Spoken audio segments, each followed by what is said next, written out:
बहुत समय पहले इस धरती पर कहीं दूर एक गांव में सिंड्रेला नाम की बहुत सुंदर लड़की रहती थी।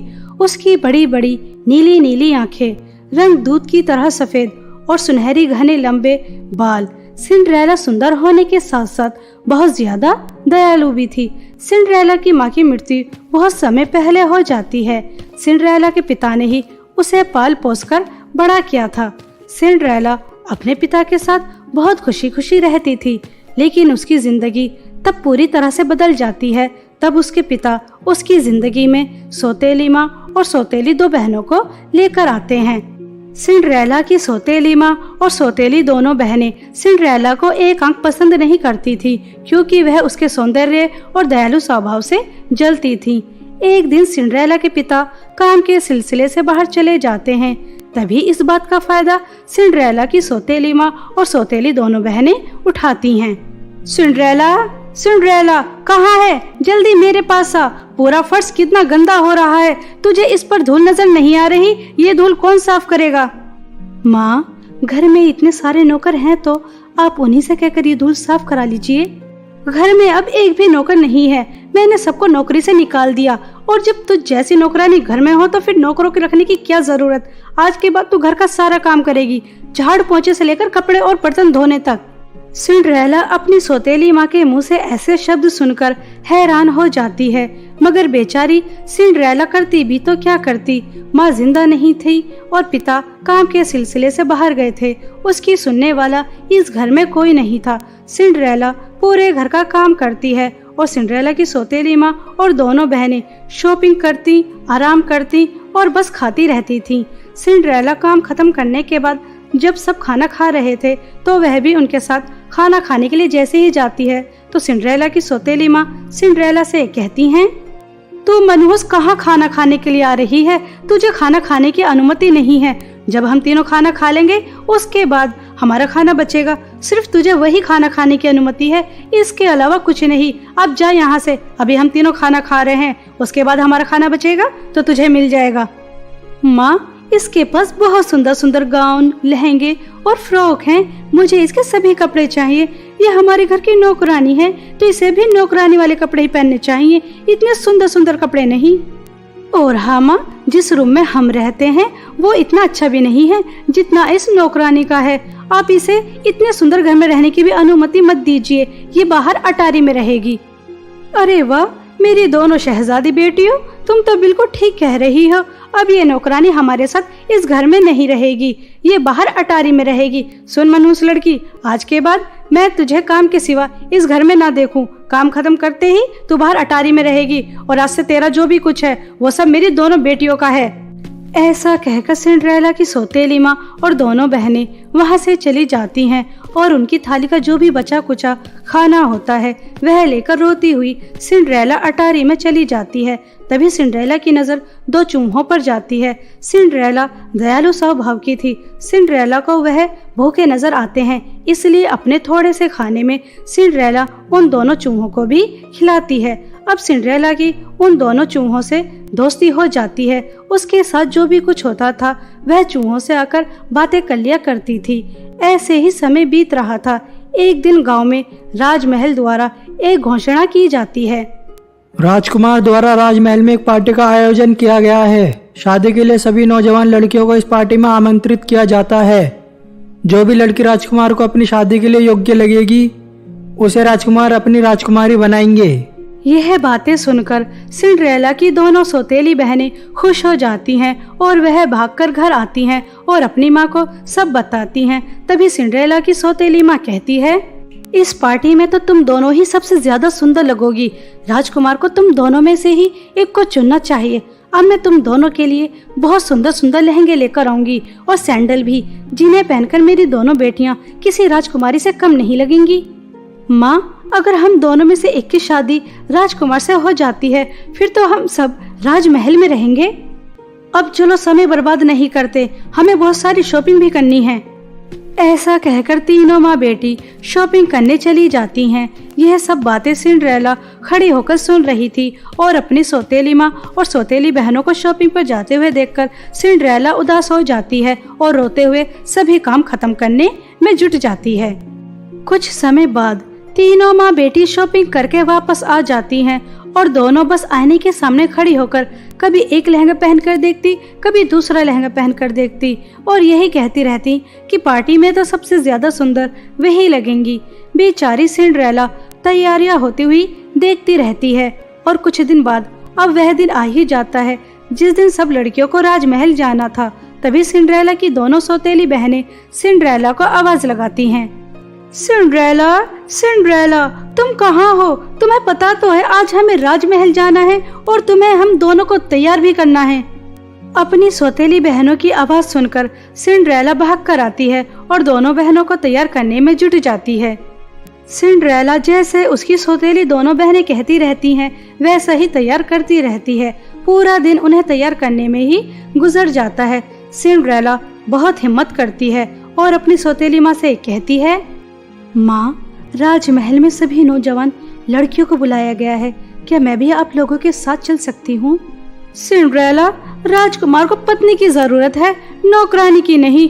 और क्या तुम राजमहल इतने गंदे फटे पुराने कपड़ों में जाओगी? तुम्हारे पास तो हमारे जैसे सुंदर लहंगे और सैंडल भी नहीं हैं।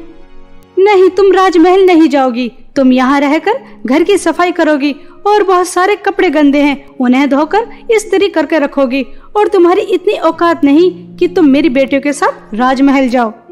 ऐसा कहकर तीनों माँ बेटी बहुत हंसती हैं और पार्टी में चली जाती हैं। सिंड्रेला उनके जाने के बाद बहुत रोती है। मैं पार्टी में क्यों नहीं जा सकती? अगर आज मेरे माता पिताजी मेरे साथ होते तो मेरे साथ ऐसा कभी ना होता। मैं पार्टी में जरूर जाती। वो मेरे लिए सुंदर लहंगा लेकर आते और सैंडल भी लेकर आते। माँ तो मुझे बचपन में ही छोड़ के चली गई और पिताजी काम के सिलसिले से बाहर रहते हैं और मैं यहाँ अपनी सौतेली माँ और सौतेली बहनों का जुल्म और अत्याचार सह रही हूँ। काश मैं भी पार्टी में जा सकती, सब लड़कियों की तरह। वहाँ कितना मजा आ रहा होगा। ऐसा कहकर सिंड्रेला रो रही थी। तभी अटारी में एक रोशनी होती है। पहले तो सिंड्रेला समझ नहीं पाती कि ये रोशनी कैसी है। वह उस रोशनी को देखती रहती है। तभी उस रोशनी से एक सुंदर परी प्रकट होती है और वह सुंदर परी सिंड्रेला से कहती है, मेरी प्यारी सिंड्रेला, रो मत, तुम भी महल में पार्टी में जाओगी। क्या मैं भी पार्टी में जा सकती हूँ? मेरी हालत तो देखो, कितने गंदे कपड़े हैं। मेरे पास तो ना ही लहंगा है और ना ही सैंडल। मैं पार्टी में कैसे जा सकती हूँ?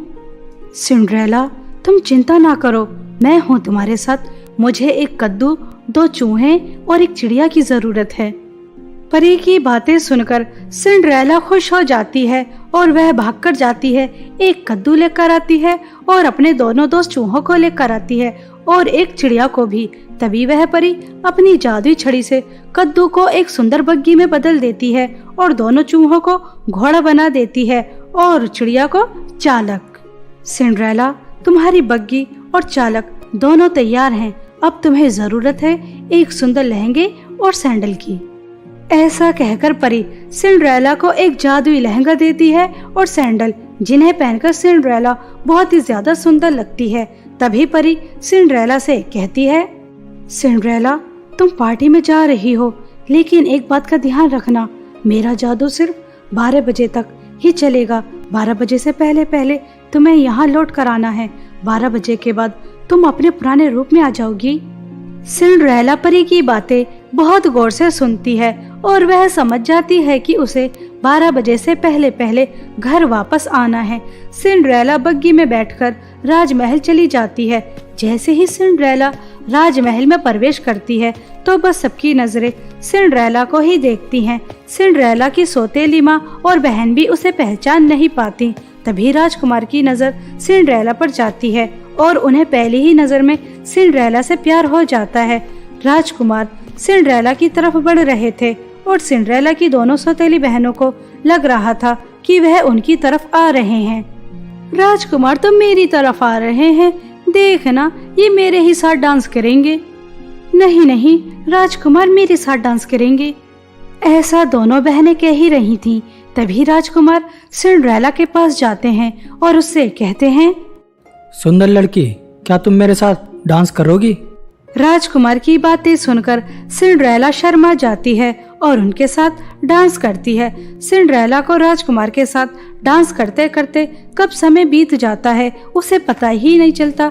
तभी उसकी नजर सामने लगी घड़ी पर जाती है तो 12 बजने में सिर्फ 10 मिनट बाकी थी। तभी सिंड्रेला राजकुमार को छोड़कर राजमहल से बाहर निकल जाती है और भागते भागते सिंड्रेला की एक सैंडल महल में ही रह जाती है। राजकुमार उस सैंडल को उठाकर अपने सैनिक से कहते हैं, यह सैंडल जिस लड़की की भी है, मुझे वह लड़की चाहिए, चाहे तुम्हें पूरे राज्य के सभी लड़कियों को यह सैंडल पहना पहना कर क्यों न देखनी पड़ जाए। सिंड्रेला घर आकर बस राजकुमार के सपने ही देखती रहती है, कैसे वह राजकुमार के साथ डांस कर रही थी। सिंड्रेला बहुत खुश थी।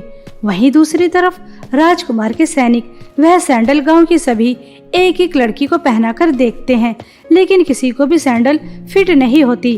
तभी सैनिक सिंड्रेला के घर आते हैं। सिंड्रेला की सौतेली माँ ने सिंड्रेला को रूम में बंद कर दिया था। तू मनहूस सैंडल पहनकर नहीं देखेगी, तू यहाँ रूम में बंद रहेगी।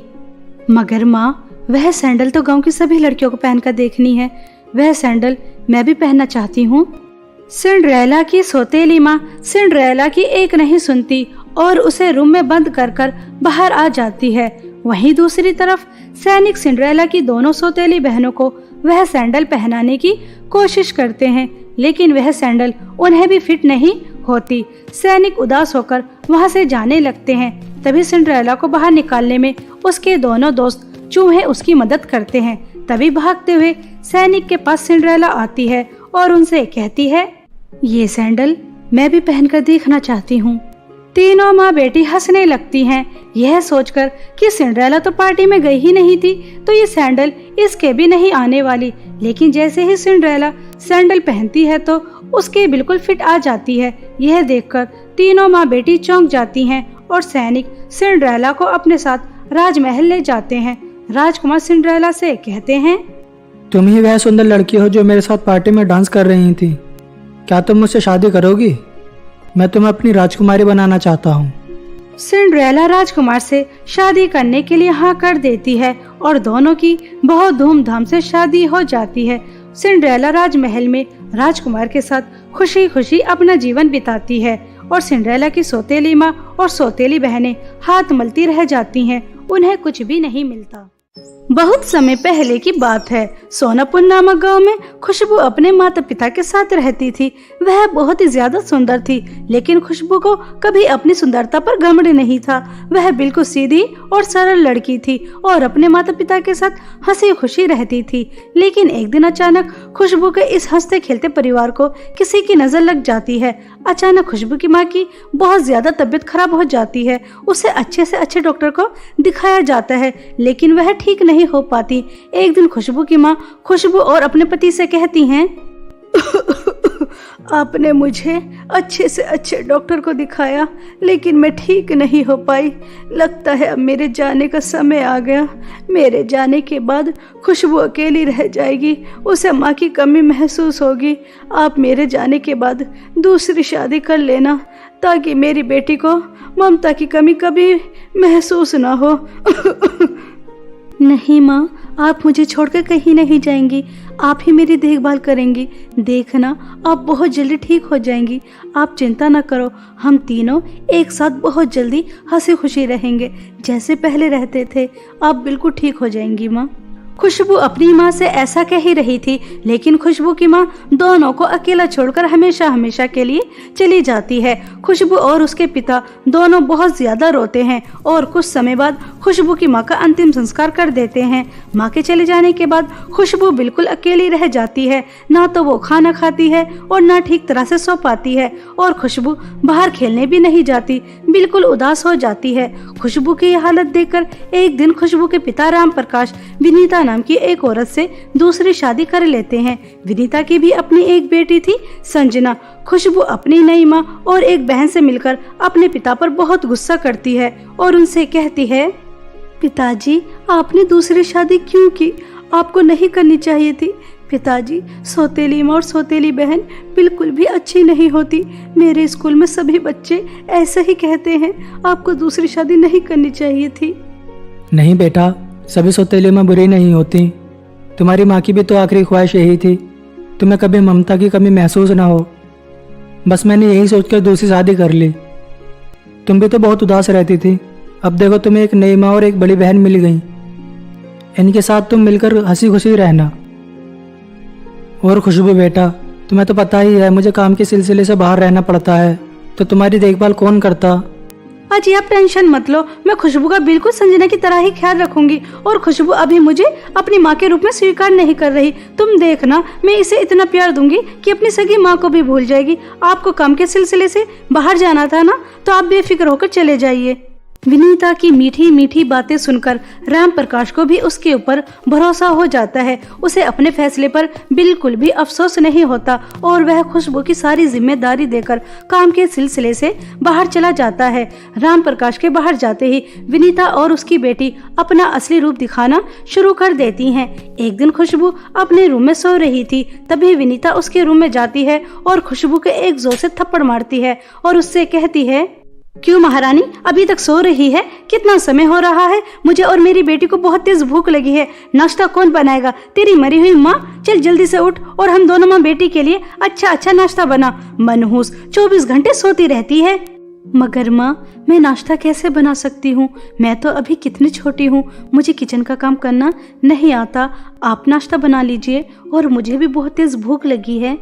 मैं यहाँ तेरी नौकरानी बनकर नहीं आई। मैंने तो सिर्फ तेरे बाप से इसलिए शादी की थी क्योंकि उसके पास बहुत सारी धन दौलत है। मैं और मेरी बेटी दोनों इस घर में ऐश करेंगे, वरना तेरे बुढ़े बाप से मुझे शादी करने का कोई शौक नहीं था। चल अब चुपचाप जल्दी से नाश्ता बना।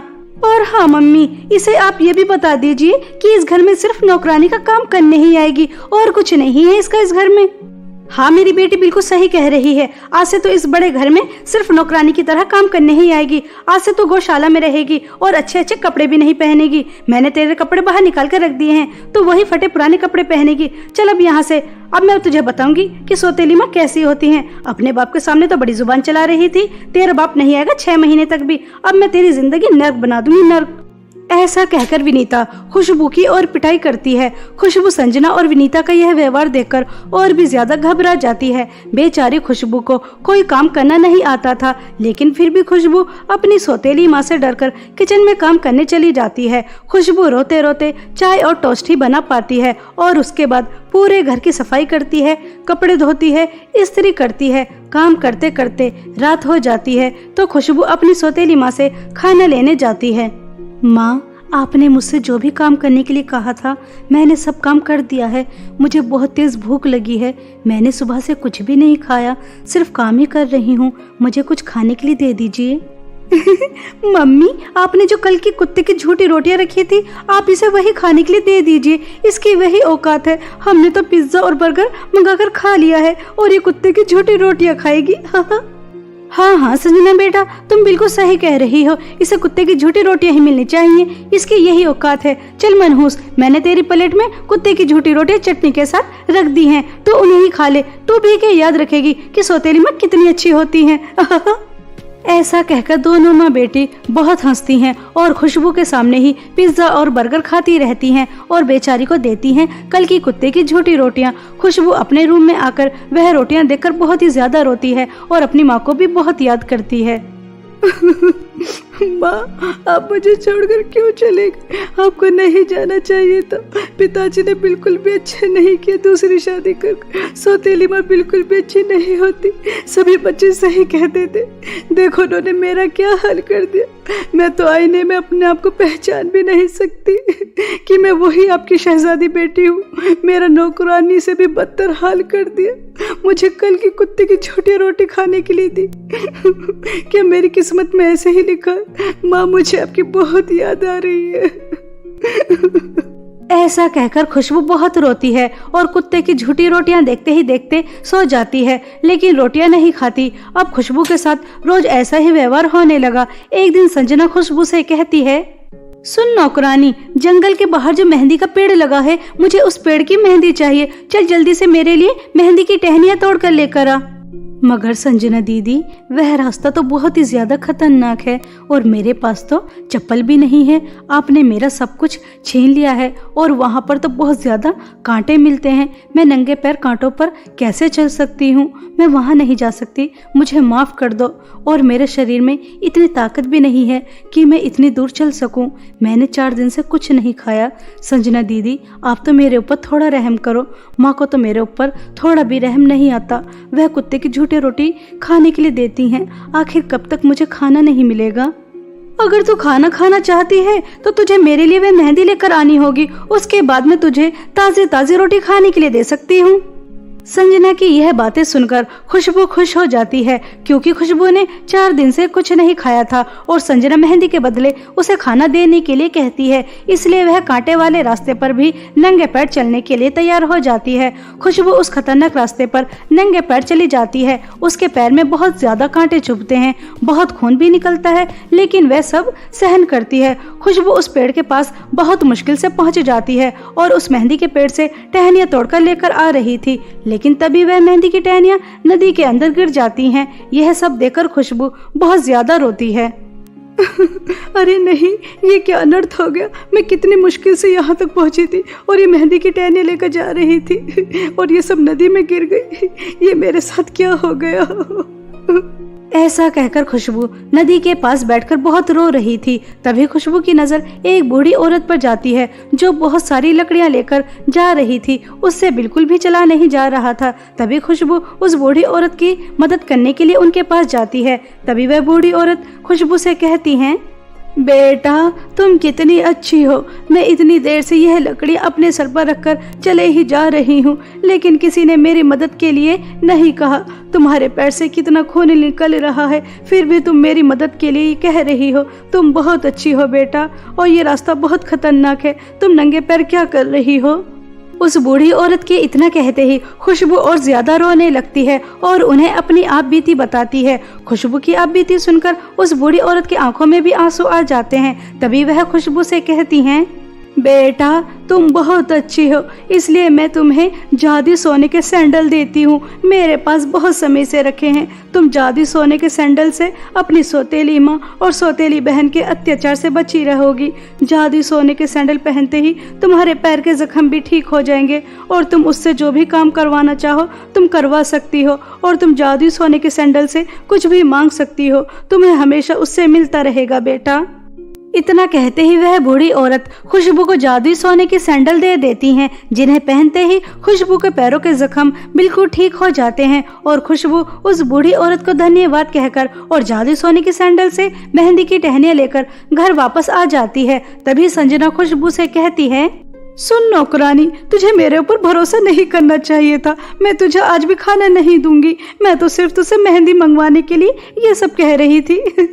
खुशबू संजना की चुपचाप सारी बातें सुनती रहती है, क्योंकि उसके पास जादुई सोने की सैंडल थी। वह उनकी मदद से खाना लेकर खा सकती थी। खुशबू चुपचाप वहां से आ जाती है और जादुई सोने की सैंडल से खाना लेकर पेट भरकर बहुत दिन बाद खाती है। ऐसे ही कुछ दिन बीत जाते हैं। खुशबू अपनी सौतेली माँ और सौतेली बहन के अत्याचार से बची रही थी, सिर्फ जादुई सोने की सैंडल की मदद से। एक दिन विनीता संजना से कहती है, संजना बेटा, हम इस खुशबू की बच्ची के ऊपर कितना अत्याचार कर रहे हैं, लेकिन इसके ऊपर तो जरा भी असर नहीं हो रहा।